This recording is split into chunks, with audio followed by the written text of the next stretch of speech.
আমি আমি তোরে বিদেশ পাঠাইছিলাম যেন সাহেব হয়ে ফিরাবি, কিন্তু না, তুই ফিরাইলি লাশ হইয়া। ও বাসান, ও বাসান, আমি তোর ছাড়া কেমনে থাকবো বাসান, আমি তোরে ছাড়া কেমনে থাকবো রে?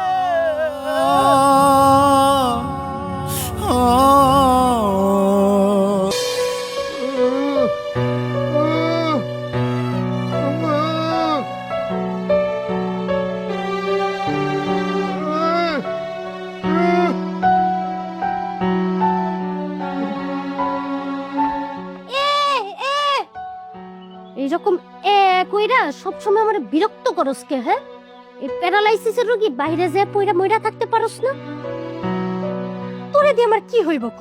তোরে দিয়ে আমার কিচ্ছু হইব না। কান্তাছে আমার সামনে, চোখের পানি ফালায়া কোনো লাভ নাই। যা এই বাড়ির থেকে বাইর হইয়া অন্য জায়গায় যে পইরা মইরা থাক। এই শোন শোন, তোর জন্য না, এই যে তোর মতো এই মানুষের জন্য আমার সুন্দর জীবন নষ্ট করতে পারো না। আমি সুন্দর একটা ছেলে দেখা বিয়া কইরা সুন্দর করে সংসার করবো, সারা জীবন ভালো থাকবো। বিরক্ত লাগে একটা। সব আমার পাপের ফল।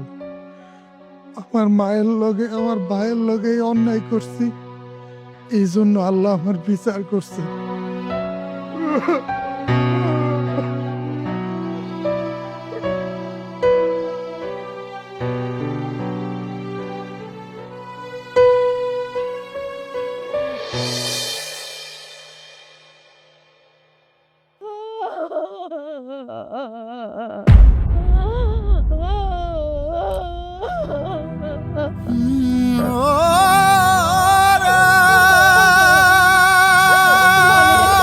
মানিক রে, ও বাবা, আমি আমি তোরে বিদেশ পাঠাইছিলাম যেন সাহেব হয়ে ফিরাবি, কিন্তু না, তুই ফিরাইলি লাশ হইয়া।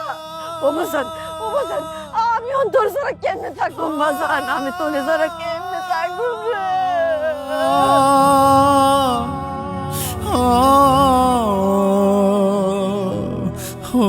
মানিকের মা, মানিকের মা কাইন্দেন না।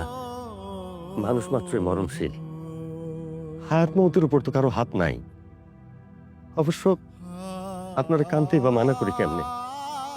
এই দুনিয়াতে পোলাপাইনের সামনে মা বাপের মৃত্যু তো মাইনা নেওয়া যায়, কিন্তু মা বাপের চোখের সামনে পোলাপাইনের মৃত্যু, এটা যেন নরক যন্ত্রণা। পোলাটা একটু সুখের লাগা বিদেশ গেল, কিন্তু কপালে সহ্য হইল না।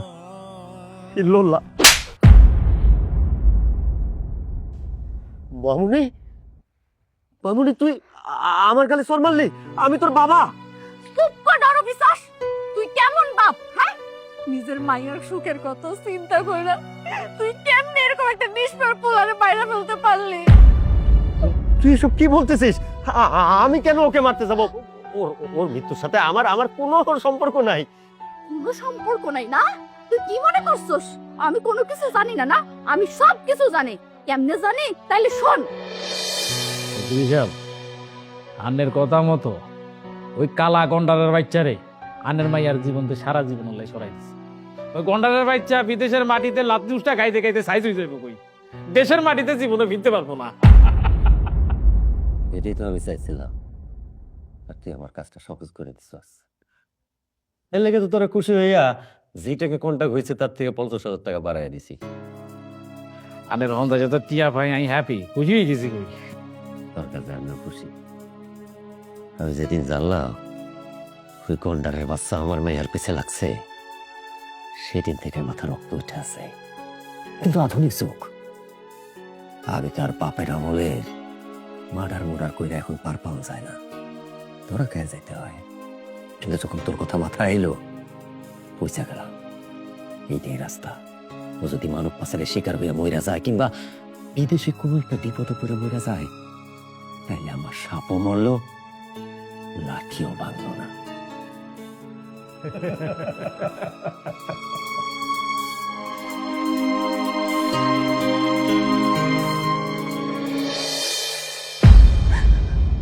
কিন্তু তখন আমি সবকিছু জানার পর আমি আর কিছু করতে পারি নাই।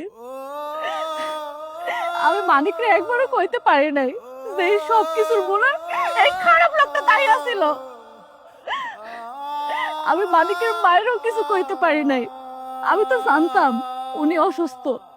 এই ঘটনা শোনার পর এই মানুষটা সহ্য করতে না পাইরা একটা দুর্ঘটনা ঘটতে চাই, তাই আমি আর কিছু কইতে পারি নাই।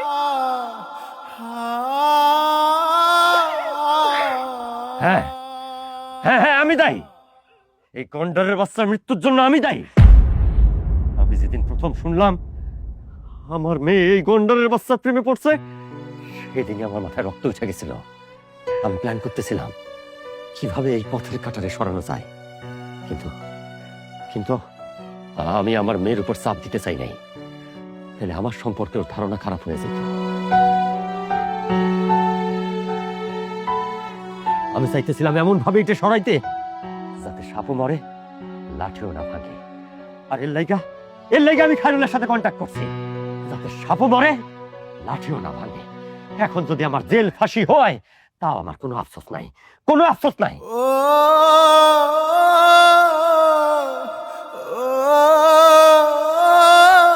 এই, তুই কেমন বাপ? হ্যাঁ, তুই কি মনে করছিস তুই এত বড় একটা পাপ করার পরও তোর শাস্তি হইব না?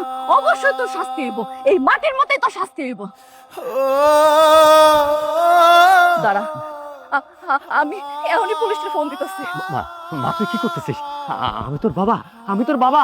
এই চুপ! তুই আমার কেমন বাপ? তুই আমার বাপ না।